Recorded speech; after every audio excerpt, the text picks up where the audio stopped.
Hello, my name is Tono Rondone. I'm an author and a researcher, and I thought I would take some time, considering this is the seventh day of the final phase of the Mayan calendar, to discuss briefly the controversy that has been raging on the internet concerning what the actual end date of the long count Mayan calendar is.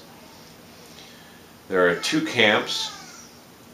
One holds that the end of the Mayan calendar is going to happen in only 17 days from now, on October 28th, 2011. The more popular view, and the one that's been sensationalized in Hollywood and around the globe, is of course the December 21st, 2012 date. Dr. Carl Kalleman, a Norwegian, I believe, or a Swedish biochemist, wrote a groundbreaking book called Solving the Greatest Mystery of Our Time, the Mayan Calendar, a number of years ago, and he, through his extensive research, realized that the end of the Mayan calendar had to occur on a date known as 13 Ahau on the Tzolk'in 260 sacred Mayan calendar. That date of 13 Ahau couldn't take place on December 21st, 2012. So working forward from the start date, which is, I think, August 14th of 3114 BC to 5,125 years, which is how long the long count calendar is, he realized that the end date of the calendar had to be October 28th, 2011, and that's widely accepted among individuals who've done the research. However, the December 21st, 2012 date is also significant for a very different reason. It is, of course, the December 21st date is the winter solstice event, and on that date in 2012, the winter solstice sun will be rising directly in line with the center of the Milky Way galaxy, known as the dark rift in the Milky Way. That may as well have significance, but not the same significance as the end of the Mayan calendar on October 28th, 2011. Briefly, the end date of the Mayan calendar has nothing to do with astronomical events, celestial bodies orbiting each other, our Earth around the Sun, or our Sun around the galaxy. It has to do with metaphysical information. It has to do with spiritual information, and it has to do with the evolution of consciousness on our planet, and in the entire galaxy for that matter. The Mayan pyramids, which we're all familiar with, is really an iconoclastic sort of image which depicts 9 levels of the evolution of consciousness. At first, consciousness was evolving slowly, and so the first level of the pyramid was extremely long.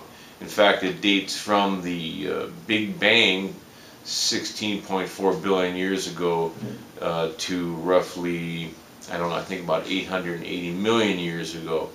And that was one cycle, or one step in the pyramid. And each succeeding step is 20 times faster. The evolution of consciousness happens 20 times faster than the previous one. The cycle we're in now, called the universal cycle, the changes occur in a very short time, and each one of the levels has a delineation of days and nights, 7 days and 6 nights of creation, or the evolution of consciousness, quite similar to, the biblical account of creation. In the previous cycles, the days and nights have been much longer than they are now. And now, as I said, they're only 18 days long, and so we're experiencing an increased novelty. Change is happening much more rapidly, and we are experiencing the effects of those changes in stress. A lot happening, and a lot is happening much faster than it used to happen. Now, on October 28th, 2011, when the Mayan calendar ends, inscriptions have been decoded from the Mayan ideograms, their hieroglyphics, that indicate that all the deities will be descending simultaneously, as each one of the previous cycles ends. So it's not just the last cycle, the top level of the pyramid ending. It's every one of the previous cycles are all ending at the same time. Now this may have a profound effect on our consciousness and our evolution of consciousness. No one can say. Simultaneously, or shortly thereafter, on December 21st, 2012, there may also be a significant effect on our planet due to the alignment of our Earth, the Sun, and the center of the dark rift in the Milky Way galaxy. This may happen due to cosmic radiation, a photon belt sweeping through the planet, activating additional strands of our DNA.